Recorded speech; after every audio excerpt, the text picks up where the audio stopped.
ओम सर्वे भवन्तु सुखिनः सर्वे सन्तु निरामया सर्वे भद्राणि पश्यन्तु माँ कश्चित् दुःखभाग् भवेत्। ओम शांति शांति शांति। विवेक चूड़ामणि में आदि गुरु शंकराचार्य महाराज ज्ञान की उपलब्धि का साधन बता रहे हैं। चूड़ामणि का तात्पर्य है, अर्थ होता है कि जो सुहागिन स्त्री है उसके सिर पर एक आभूषण रहता है जो कि उसमें उसकी शोभा को और बढ़ा देता है।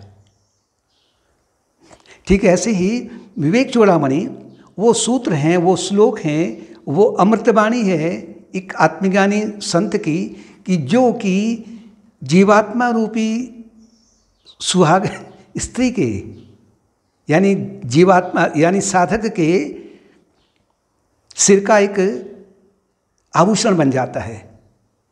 अर्थात उसकी जो विवेक शक्ति है वो प्रखर होने लग जाती है, चमकने लग जाती है।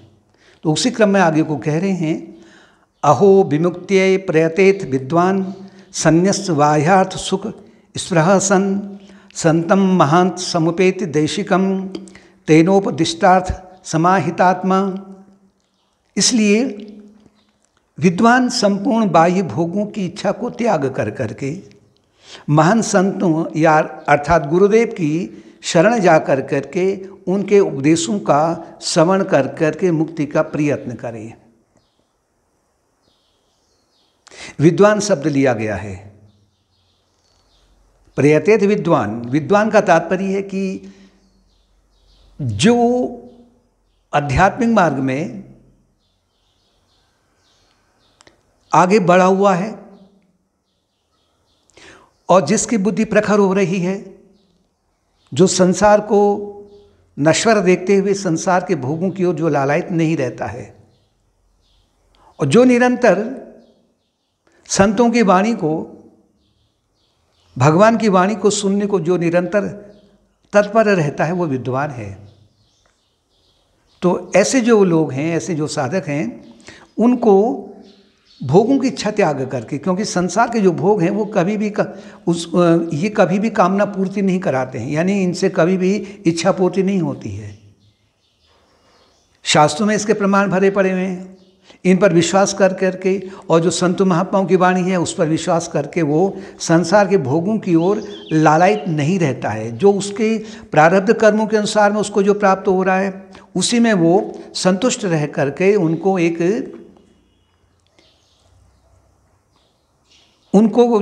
साधन मात्र बना लेता है। यानी कि जो साध्य है आत्मज्ञान है, आत्मज्ञान सो साध्य है, और साधन ये हमारे जो भोग इत्यादि हैं, शरीर से लेकर के जो भौतिकता इत्यादि है, इन साधनों का वो सदुपयोग कर लेता है। वो फिर भोगों की इच्छा को नहीं रखता है कि मुझे ये मिलना ही चाहिए। तो तभी वो गुरु की शरण में जा कर के, जो आत्मज्ञानी संत हैं, यानी गुरु ब्रह्मनिष्ठ और ब्रह्मक्षोत्री होना अनिवार्य। अगर हो गए तो दोनों अच्छी बात है, लेकिन जब तक अगर माना किसी को एक ब्रह्मज्ञानी की प्राप्ति नहीं हो पाती है उसके जीवन में, तो जो उन्नत साधक हैं उन उन्नत साधनों की सहायता से वो आगे को बढ़ने का प्रयत्न करे। ब्रह्मनिष्ठ का तात्पर्य है कि जो ब्रह्म में निष्ठ स्थित हो चुका है, जिसको आत्मज्ञान प्राप्त हो चुका है। ब्रह्मक्षोत्री का तात्पर्य है कि जो लोगों को उस समय के अनुसार में, उन लोगों की मानसिकता के अनुसार में, उनकी आयु के अनुसार में जो उनको ब्रह्मज्ञान की शिक्षा को ठीक से समझा सके, वो ब्रह्मक्षोत्री है।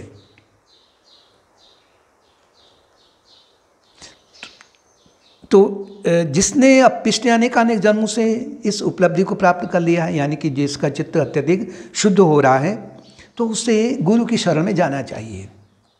अब गुरु की शरण में जाने के लिए भी अधिक लोग भटक जाते हैं। गलत गुरु की शरण में अधिकांश लोग पहुंच जाते हैं।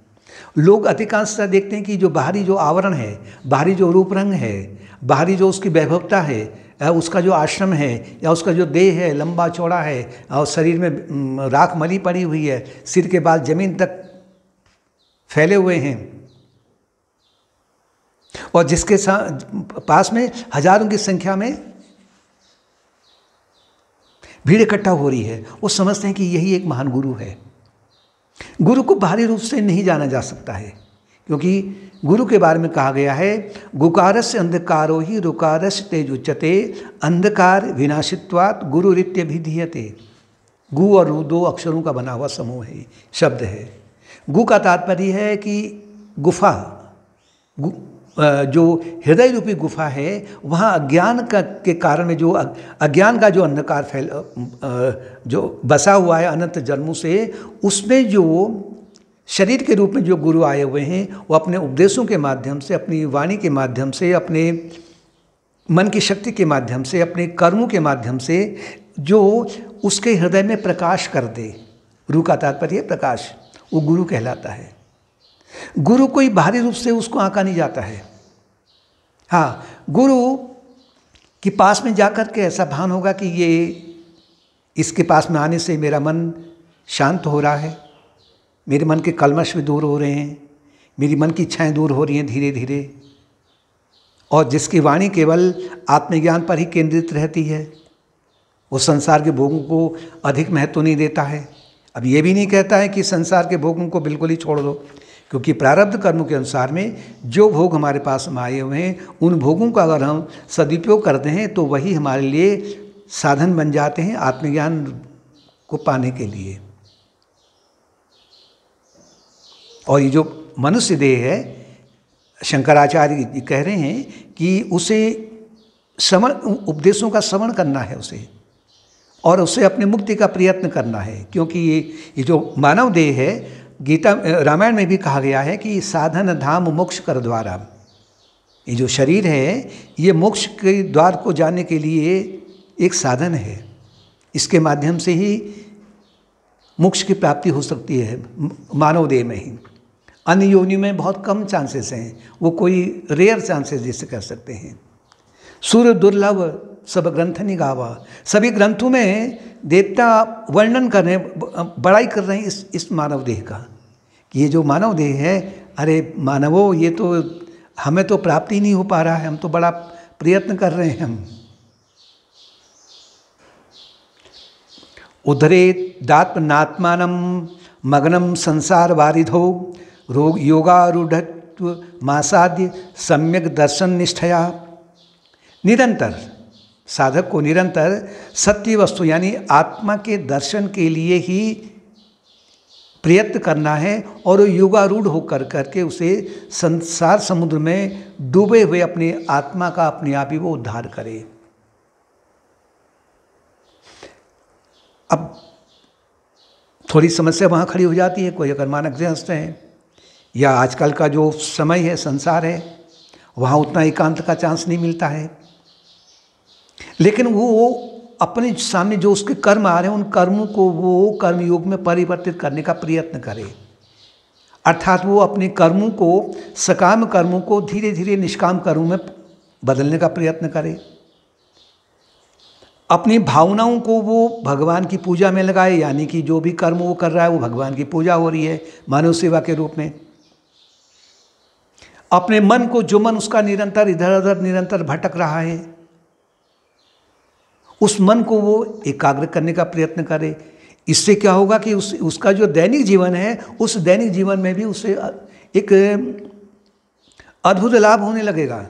क्योंकि जो अगर स्टूडेंट भी है, अगर वो मन को एकाग्र करता है तो उसको पढ़ाई में ज़्यादा उसका मन लगता है, अर्थात वो मार्क्स अच्छे लाता है, मन भटकता नहीं है उसका।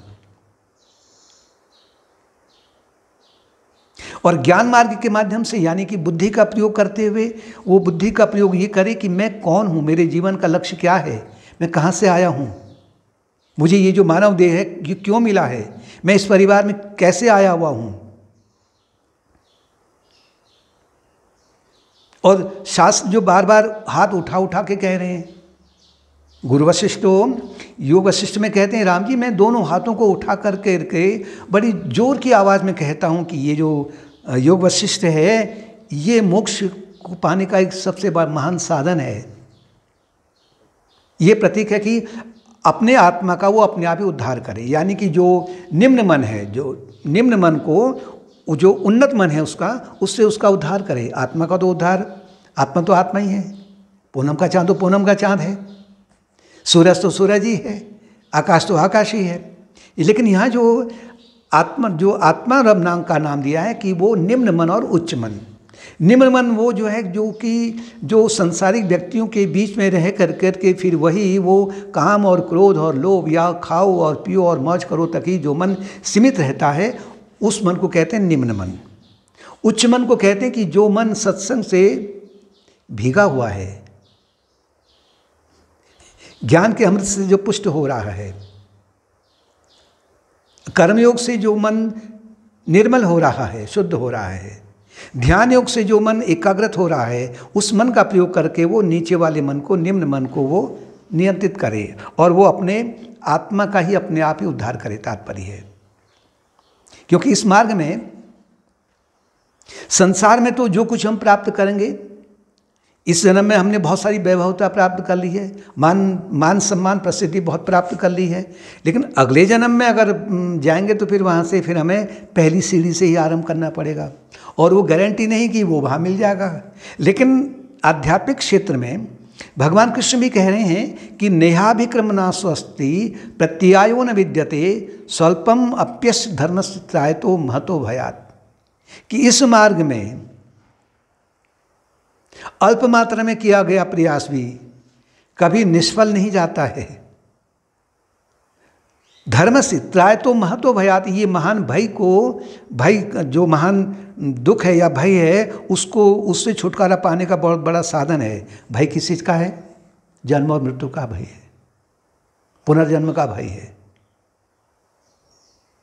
इससे बड़ा कोई भय नहीं है और इसी भय से अन्य भय उत्पन्न होते हैं।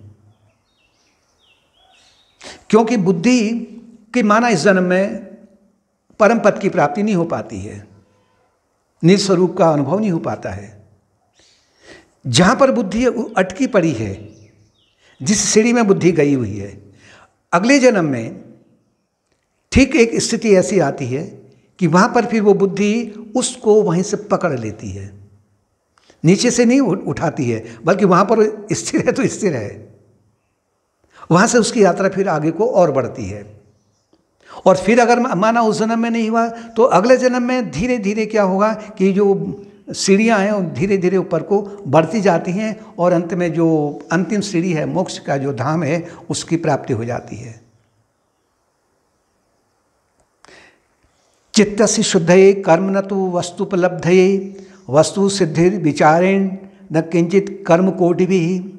फिर गुरु महाराज यानी शंकराचार्य महाराज कहते हैं कि कर्म केवल चित्त शुद्धि के लिए है, यानी कर्म भी कर्मयोग का जो कर्मयोग है, इससे तत्व ज्ञान प्राप्त नहीं हो सकता है कर्मों से। आत्म साक्षात्कार तो केवल विचार से ही, आत्म विचार से ही होगा, करोड़ों कर्म से नहीं होगा।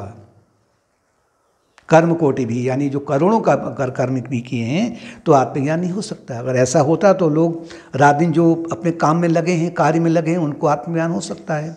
लेकिन ये भी नहीं कहा गया है कि आप कर्मों का त्याग कर दें। कर्मयोग के माध्यम से चित्त शुद्धि होती है। जिस मात्रा में चित्त शुद्धि होगी उसी मात्रा में आत्मा का अनावरण होगा। आसमान में पूनम का चांद पहले से विद्यमान है और उस चंद्रमा को बादलों ने ढक दिया है पूर्ण रूप से। घने काले बादल दिखाई पड़ रहे हैं। तो हम कर्म क्यों करें? हमें कर्म करना, उन बादलों को हटाने का प्रयत्न करना है। यानी सकाम कर्म से हट करके धीरे धीरे निष्काम कर्म की ओर आगे बढ़ना है। निष्काम कर्म में कभी कभी अनेक लोग भ्रमित हो जाते हैं। अगर जब हम इन कर्मों को कर रहे हैं, अगर फल की इच्छा नहीं रखेंगे तो फिर हम कर्म क्यों करें? फल तो उतना मिलना ही मिलना है, बल्कि फल तो और भी अधिक प्राप्त होता है। कर्म करने के लिए हम कर्म क्यों करते हैं? मन शांति के लिए करते हैं, सुख के लिए करते हैं, दुख को हटाने के लिए करते हैं। लेकिन अगर हम निष्काम कर्म करेंगे यानी कि निवृत्ति मार्ग को अपना रहे हैं तो जो फल है, जो शांति है, वो तो भीतर से प्रस्फुटित तो अपने आप ही होगी। जिस मात्रा में आकाश में से बादल हटते जाएंगे तो पहले वो घने बादल हैं तो धीरे धीरे वो कम होते जाएंगे, उनकी जो कालापन है, फिर वो सफ़ेद होते जाएंगे, फिर वो पारदर्शी होते जाएंगे, फिर अंत में बादल हट जाएंगे तो चंद्रमा तो सामने खड़ा है, दूर है ही नहीं वो तो।